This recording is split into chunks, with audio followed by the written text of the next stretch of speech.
सरिता अपने एक हाथ में एक बड़ा सा बस्ता लिए बाहर आती है। आई आई बेटा, मुझे दे दो माँ। नितिन और सरिता घर से बाहर निकलकर उस घर को ताला लगा देते हैं और कुछ देर बस खड़े खड़े घर की ओर देखते रहते हैं, फिर चुपचाप वहाँ से चले जाते हैं। अरे सरिता बेटी, कहाँ चल दी? बस चाचा, अब अपने घर जा रही हूँ। अरे पर क्या हो गया? सरिता अपने मन का तूफान एक हंसी के पीछे थामे अपना सर झुका लेती है। चाचा, अब यहाँ ज्यादा कुछ बचा नहीं हमारे लिए। सर झुकाए वहाँ से सीधा बस अड्डे चली जाती है।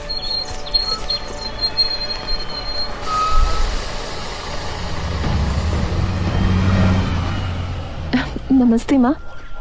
पारो जैसे ही सरिता की आवाज सुनती है, उसकी आंखें एकदम से खुल जाती हैं और जैसे वो सरिता को अपने सामने खड़ी देखती है, पारो अपनी छड़ी पकड़कर उठती है और सरिता को अपने गले से लगा लेती है। आ गई माँ। पारो प्यार से सरिता के सर पर हाथ फेरती है। तभी नितिन आकर पारो के पांव छू लेता है। नमस्ते नानी।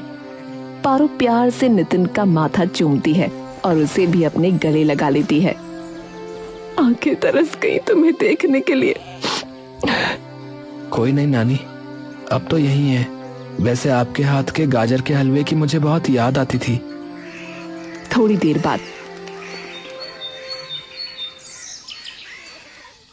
पारो और सरिता बाहर चारपाई पर बैठे बात कर रहे होते हैं। जब वे गुजरे तो समझ ही नहीं आया पहले कि करूं तो क्या करूं। ना कोई सहारा ना कुछ, घर का सारा खर्चा, इसकी पढ़ाई, खेत। धीरे धीरे कोशिश की, औरों के घर में साफ सफाई की, लेकिन जहाँ काम कर रही थी बाद में उन्होंने हमारा खेत भी कब्जा लिया और काम से भी हटा दिया। इसलिए आना पड़ गया माँ। सिर्फ 3-4 साल की बात है माँ, फिर इसकी नौकरी लग जाएगी। अरे तू जब तक रहना चाहे तब तक तू रह, तेरा भी तो घर है ये। तभी पिंकी अपनी माँ के साथ स्कूल से वापस आ जाती है। बुआ नमस्ते। नमस्ते बेटा। सरिता पायल की तरफ देखती है। नमस्ते दीदी। नमस्ते। कैसी हो पायल? ठीक हो माँ? मुझे नितिन से तो मिल लेने दो। चुपचाप अंदर चल, पढ़ाई कर। वैसे भी अब ये यहीं पड़े रहने वाले हैं। सरिता अपना सिर मायूसी से झुका लेती है। इसकी बात का बुरा मत मानना बेटा, ये तो पहले से ही ऐसे बोलती है, मुझे भी बोलती है। पड़े रहने दे इसे। नितिन चुपचाप नीम के पेड़ के नीचे बैठा ये सब देख रहा था। ये सब माँ को झेलना पड़ेगा, सिर्फ मेरी वजह से। रात को पारो और सरिता बैठे चूल्हे पर रोटियां सेक रहे थे कि तभी टिंकू अपने कंधे पर कुदाल लिए वहां आता है। टिंकू जैसे ही सरिता की ओर देखता है, वो चलता चलता एकदम से रुक जाता है। आ गया भाई? नमस्ते दीदी। खेत में सब ठीक चल रहा है? फसल कमी हुई है अब की बार, तो पता नहीं कितने क्या ही पैसे मिलेंगे अब की बार। और बस इतना कहकर टिंकू फटाफट से अंदर निकल जाता है। चिंता मत कर, ऐसे कोई कांटे में हाथ ना जा रहे हमारे। वो भी तो नौकरी कर ही रही है और सरकारी स्कूल में तो वैसे भी फ्री में ही पढ़ाते हैं, तो नितिन तो वहीं पढ़ेगा।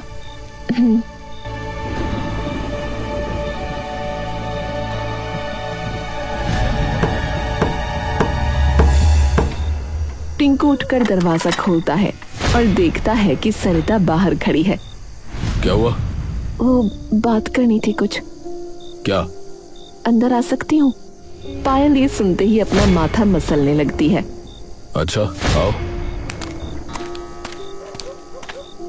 सरिता आकर उन दोनों के सामने खड़ी हो जाती है। मुझे पता है कि मेरे यहाँ रहने से कुछ चीजें बदलेंगी, पर ये हमेशा के लिए नहीं है, सिर्फ 2-3 साल के लिए है, जब तक नितिन की नौकरी नहीं लग जाती। एक बार बस 12वीं पास हो जाए तो इसकी नौकरी की तैयारी करना शुरू कर देगा। तब तक मैं हमारे घर। आपका घर? मतलब यहाँ का जो भी काम है वो मैं कर लूंगी। तुमने जो काम वाली लगा रखी है तुम उसे हटा सकते हो, उसका भी खर्चा कम हो जाएगा। देखो बुरा मत मानना दीदी, वो खर्चा तो कम हो जाएगा, लेकिन ये जो नया खर्चा हमारे सिर पर आके पड़ा है उसका क्या करें बताओ। मैं तब तक बाहर कोई काम कर लूंगी, साफ सफाई वगैरह। अरे और उससे क्या होगा दीदी, हमारा ही नाम खराब होगा कि भाई के होने के बाद भी औरों के घर में नौकरानी लगी हुई है। वो रहने दो दीदी। तो भाई मैं क्या करूं, तुम ही बता दो। देखो दीदी, कहना तो नहीं चाहिए पर मेरा भी परिवार है जिसका मुझे ध्यान रखना है। आपका खाना पानी, और फिर कभी कोई बीमार पड़ गया तो कोई उसका अलग से। और पता नहीं कितने खर्चे हैं, पर कोई नहीं, मैं अपने आप देख लूंगा, आप जाओ। सरिता सिर झुकाकर वहाँ से चली जाती है और जैसे ही बाहर निकलती है तभी पायल बोल पड़ती है, 2-3 साल झेलना पड़ेगा क्या इन्हें? मेरे बस का नहीं है। इन्हें बोल देना कि अपना 1 साल में कहीं और देखना शुरू कर दें, चाहे जहाँ भी जाएं। सरिता अब अपने आंसू नहीं रोक पाती और रोती हुई वहाँ से चली जाती है। कुछ दिनों बाद से नितिन गांव के ही एक सरकारी स्कूल में जाना शुरू कर देता है और सरिता अपने ही घर में नौकरों की तरह काम करना शुरू कर देती है। कभी घर की साफ सफाई करती तो कभी तबेले में भैंसों की देखभाल करती और रोज सुबह शाम सबका खाना बना के रख देती।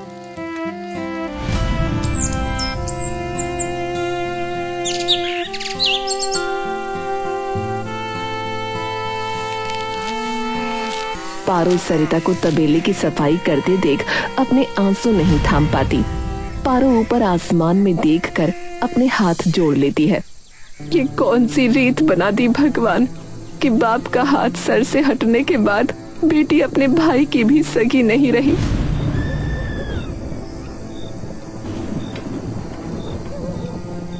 देखते ही देखते मौसम बदल जाता है और सर्दियां आ जाती हैं।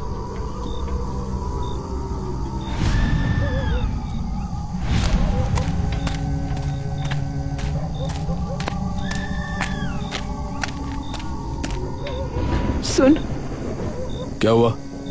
छोरे का गाजर का हलवा खाने का मन है तो कल बाजार जाके थोड़ी गाजर ले आना। अच्छा, और मिठाई वगैरह भी लानी हो तो उसके लिए भी बता दो। बड़ी बहन का छोरा है वो, उस बहन का जिसने बचपन से मुझसे ज्यादा पाला है तुझे। पूरा दिन उसी के चिपटा रहता था, लेकिन उसे एक बार कुछ नहीं कहा और अब एक बार खुद को देख ले। अरे ठीक है ना, ले आऊंगा। टिंकू गुस्से से ठिनकता हुआ अपने कमरे में चला जाता है। अरे इन्हीं का ठेका उठा रखा है। अब क्या हुआ है? अरे माँ है ना, कह रही है कि नितिन को गाजर का हलवा खाने का मन हो रहा है तो उसके लिए सब्जी ले आऊं। तुम्हारी माँ न सुधरेगी। पहले तो लड़ झगड़ के उन्हें बुला लिया यहाँ रहने और अब उन्हें सर पे चढ़ाना है। पता नहीं क्या बकवास है। कोई नहीं, कल मेरे साथ आ जाएगी उसकी माँ। मुझे पिंकी के लिए कपड़े लेने हैं बाजार से और सब्जी भी लेनी है तो थैले उठा लेगी। और वैसे भी उसी के बेटे को खाना है तो खुद ही ढोएगी।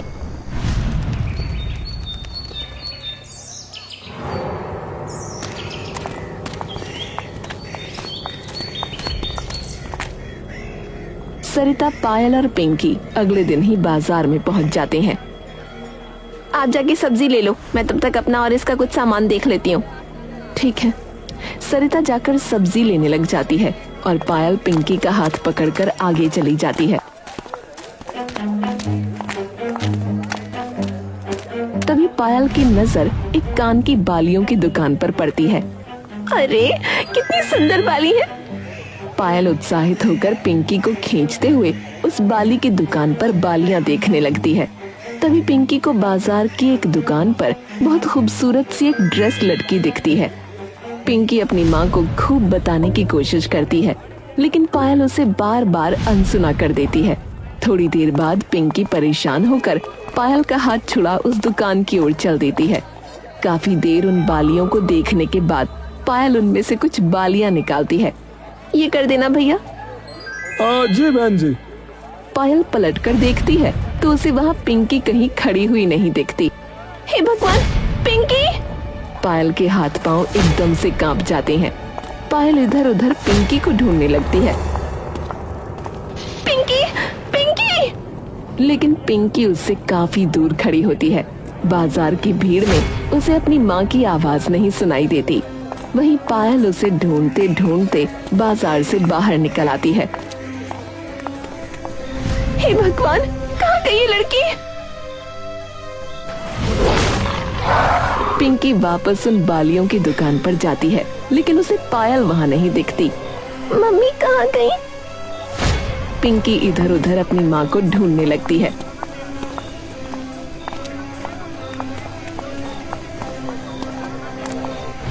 तभी उसकी नजर सब्जी लेती सरिता पर पड़ती है। पिंकी दौड़ते हुए सरिता के पास चली जाती है। बुआ, बुआ। सरिता एकदम से पलट कर देखती है। क्या हुआ? माँ पता नहीं कहाँ गई। कहाँ गई मतलब? तुम्हारे साथ ही तो थी। वो बालियाँ देख रही थी, मुझे एक ड्रेस दिखी तो मैं वहाँ चली गई। सोचा कि वापस आ जाऊंगी, लेकिन वापस आई तो वहाँ वो थी ही नहीं। कोई बात नहीं बेटा, यही होगी, डरो मत, हम ढूंढते हैं ना मिलकर। सरिता और पिंकी पूरा बाजार छान मारते हैं।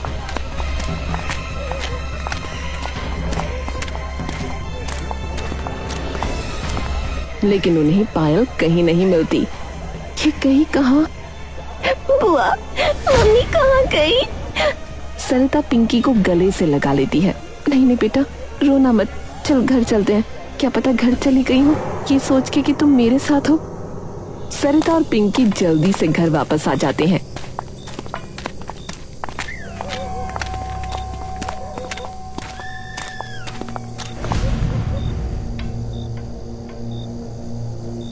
पारो उन दोनों के चेहरे देखकर एकदम से अपनी खाट से उठ खड़ी होती है। क्या हो गया? पायल आई है क्या घर? तभी टिंकू भी बाहर आ जाता है।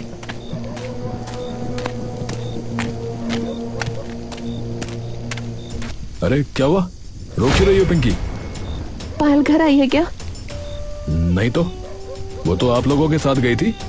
अरे पता नहीं, पिंकी के साथ बाजार में थी, लेकिन फिर बालियां वगैरह देखने लग गई और फिर पता नहीं कहाँ गई।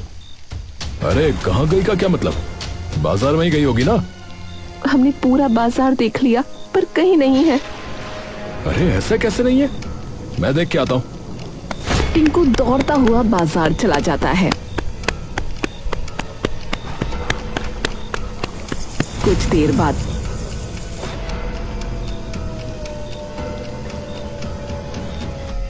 सभी लोग टिंकू को देखकर खड़े हो जाते हैं। ये सब तेरी वजह से हुआ है सरिता, तेरी वजह से हुआ, बता रहा हूँ। टिंकू गुस्से में आकर सीधा सरिता के बाल नोच लेता है। तू वो गई थी ना साथ में, है तो ध्यान क्यों नहीं दिया उसका? उस बच्चे की जिम्मेदारी है क्या है? तभी नितिन और पारो किसी तरह सरिता को उससे छुड़वा देते हैं। दिमाग खराब है तेरा, बच्ची नहीं है तेरी बीवी जो ध्यान रखना पड़े। अरे इसी की गलती है? साथ नहीं रह सकती थी, है? पर उसने ही कहा था मैं सब्जी लूं, तब तक वो पिंकी के लिए कुछ कपड़े ले लेगी। अपने पति को तो खाई गई है, अब मेरी बीवी को भी खाएगी। तुम इससे बात कर ले, बड़ी बहन है वो तेरी। अरे भाड़ में गई बड़ी बहन, मैं थाने जा रहा हूँ रिपोर्ट लिखवाने, बता रहा हूँ। और याद रखना कि अगर कुछ हो गया ना उसे तो तुझे छोड़ूंगा नहीं, मैं बता रहा हूँ, हाँ छोड़ूंगा नहीं। टिंकू गुस्से से बाहर थाने की ओर निकल जाता है। तभी नितिन अपनी माँ के पास आता है। माँ, आपको लगी तो नहीं?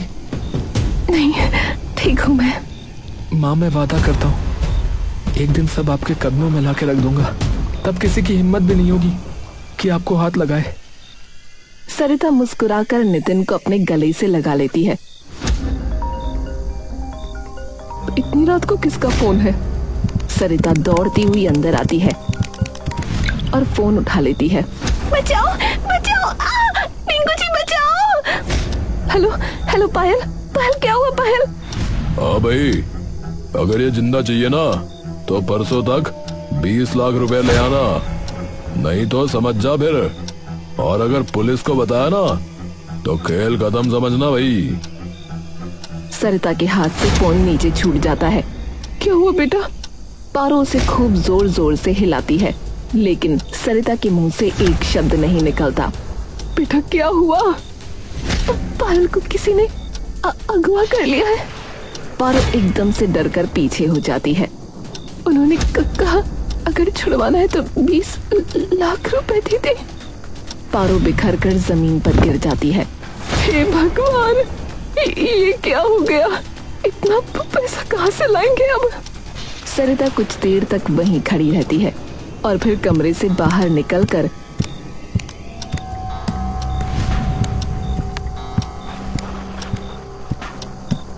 अपनी माँ के पास बैठ जाती है। माँ, टिंकू जब घर आ जाए तो उसे सब बता देना, मैं कल सुबह तक आ जाऊंगी। पर बेटा तू जा कहाँ रही है? सरिता मुड़कर आंखों में आंसू लिए पारो की ओर देखती है। सब ठीक करने, नितिन सबका ध्यान रखना। जी माँ।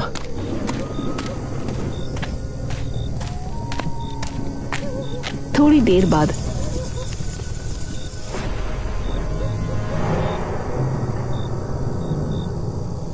टिंकू आधी रात को वापस घर लौट आता है। माँ, माँ। पारो और सभी लोग वहां आते हैं। अरे सुन, मेरी बात ध्यान से। क्या? वो पायल का फोन आया था। क्या क्या कहा? कहाँ है? उसको किसी ने अगवा कर लिया है और फिरौती की मांग की है 20 लाख की। टिंकू एकदम से अपना माथा पकड़ लेता है। मैं तो अभी रिपोर्ट दर्ज करवा के आया था। ये कैसे हो सकता है? अरे सरिता ने ही बात की है उनसे। सरिता कहाँ है? पता नहीं, एक झोला सा टांग के निकल गई कहीं, ये कह के कि सुबह तक आ जाएगी। अरे सुबह तक? नहीं, भाग गई वो, इसका मतलब भाग गई वो। दिमाग खराब है, वो ऐसा क्यों करेगी? अरे क्या पता उसका, उसी ने करवाया ये सब। अपना छोरा छोड़ के गई है घर, शर्म कर ले, शर्म।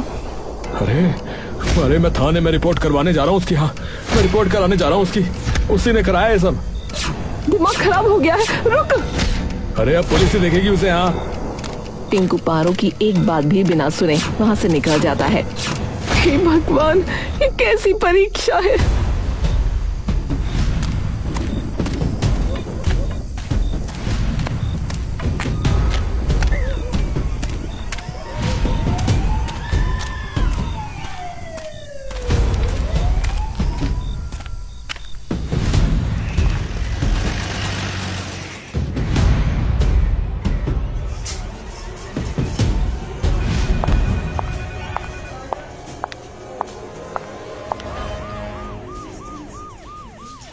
देखिए, आप घर जाइए, ऐसे बैठे रहने से कुछ नहीं होगा।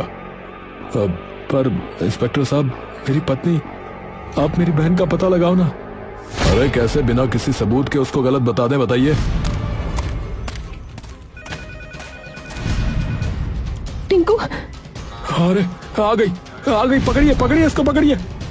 क्या? हाँ, तू नहीं अगवा करवाया ना उसे? तू नहीं करवाया ना, बता। टिंकू, मैं ऐसा क्यों करूंगी? तो कहाँ चली गई थी बिना कुछ बताए, बताओ। पैसे लेने गई थी मैं। इस बैग में पैसे हैं भाई। सरिता उसे वो बैग दे देती है। भाई ये ले जा और छुड़ा ले उसे। इसमें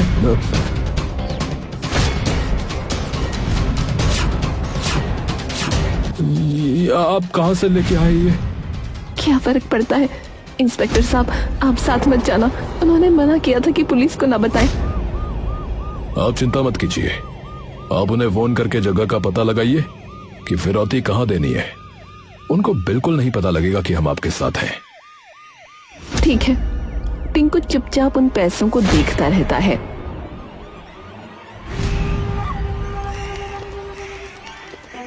पैसे कहाँ देने हैं? हाँ भाई, जालपुर की पहाड़ी के पीछे एक बंद फैक्ट्री है ना, पता है ना? वहीं आना भाई, चल रख। ठीक है। आप में से कौन जाएगा? मैं जाऊंगी। टिंकू चौंक कर सरिता की ओर देखता है। दीदी, पर टिंकू, वहाँ कुछ भी हो सकता है और बिना बाप की जिंदगी काटना मुझसे पूछ के क्या होता है? चाहे कुछ भी हो जाए, पर तुझे कुछ नहीं होने दूंगी। सरिता और सभी लोग जालपुर की ओर निकल पड़ते हैं।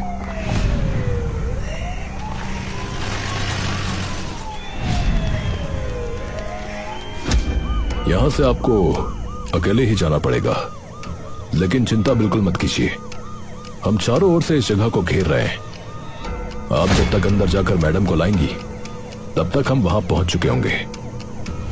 ठीक है।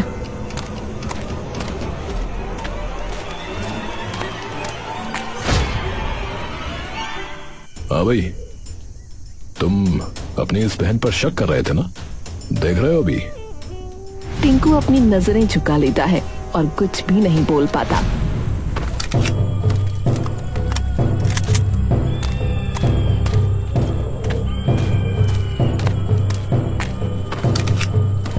तभी एक गुंडा उसके सामने आ जाता है। अबे लुक! सरिता एकदम से रुक जाती है। गुंडा उसे ऊपर से नीचे तक देखता है। भाई सब ठीक है? हाँ भाई, आने दो।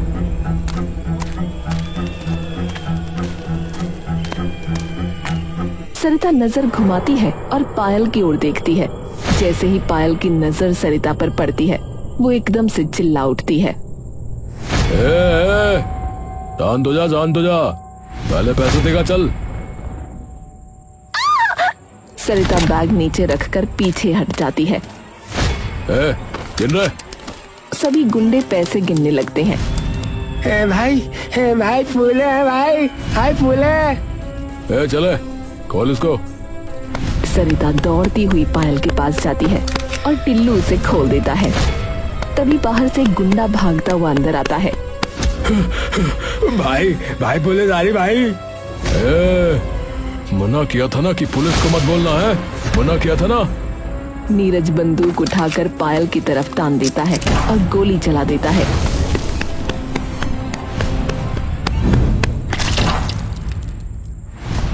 तभी पुलिस की गाड़ियां दरवाजा तोड़कर अंदर आ जाती हैं और एक ही बार में सबको ढेर कर देती हैं। पायल दौड़ते हुए सरिता की ओर आती है और उसका सिर अपनी गोद में रख लेती है। दीदी, दीदी, नहीं दीदी। तभी टिंकू वहां पहुंचता है और जैसे ही जमीन पर पड़ी सरिता पर उसकी नजर पड़ती है, उसकी आत्मा मानो कुछ पल के लिए जम सी जाती है। टिंकू दौड़ता हुआ सरिता के पास आता है।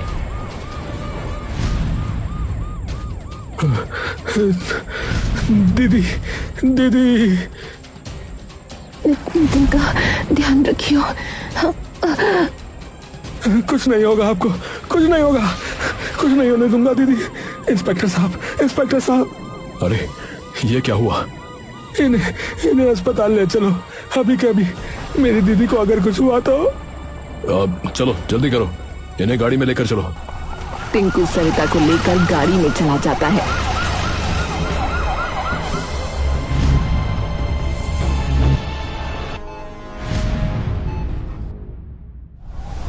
दीदी, मैं ना तुम्हें कुछ नहीं होने दूंगा कभी भी। तो जब भी जरूरत हो ना, मुझे बुला लेना। तुम जब कहोगी मैं तब आ जाऊंगा। ठीक है। दीदी हार गया आपका भाई।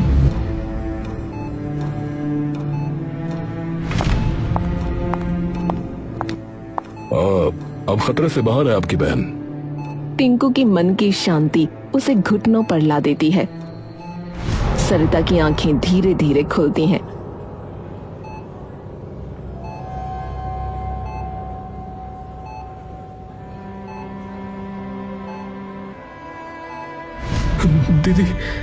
दीदी ठीक तो हो ना? मैं ठीक हूँ। पायल कैसी है? तभी दूसरी तरफ से पायल आती है।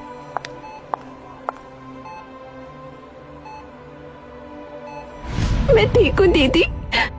तभी सभी लोग अंदर आ जाते हैं। माँ। ठीक हूँ बेटा मैं। दीदी मुझे सच बताओ कि वो पैसे कहाँ से आए? अरे तू छोड़ ना। माँ, आपने घर बेच दिया ना? सरिता मुस्कुराकर नितिन की ओर देखती है। टिंकू उठकर जमीन पर बैठ जाता है और सिसक सिसक कर रोने लगता है और अपना माथा जोर जोर से पीटने लगता है। माँ ठीक कहती थी कि सच में घटिया हूं मैं, सच में घटिया हूं। और अभी नहीं, कब से मेरी बहन 3 साल से अकेले मर रही थी और मैंने जाकर झांका तक नहीं। दीदी मैं ना इतने के भी लायक नहीं हूं कि तुम्हारे पैरों में भी गिर सकूं दीदी। तुमने अपनी जान दांव पर लगा दी दीदी, और मैंने आके देखो ना कितनी बदतमीजी की। तुम्हारे बाल पकड़ के खींचे, ताने मारे। दीदी माफी भी कैसे मांगू दीदी? बुद्धू भाई है तू छोटा मेरा, मैं नहीं करूंगी तो कौन करेगा। उठ, चला मेरे पास। टिंकू रोते रोते सरिता के पास आता है। माफ कर दो दीदी, माफ कर दो मुझे। कोई नहीं, और अब तो मेरा कोई घर है ही नहीं, तो तुझे अपने घर पर ही रखना पड़ेगा।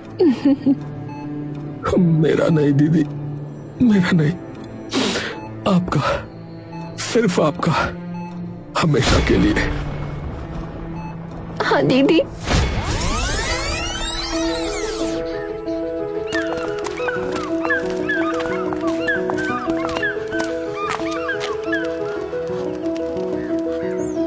ये क्या है? कहा था ना माँ, एक दिन सब कुछ आपके कदमों में रख दूंगा। ये देखो माँ, ये है हमारा नया घर। सरिता उस घर को देखते ही खुशी से रो पड़ती है। सच? एकदम सच माँ, सरकार का दिया हुआ माँ। सरकारी अफसर जो है अब तुम्हारा बेटा।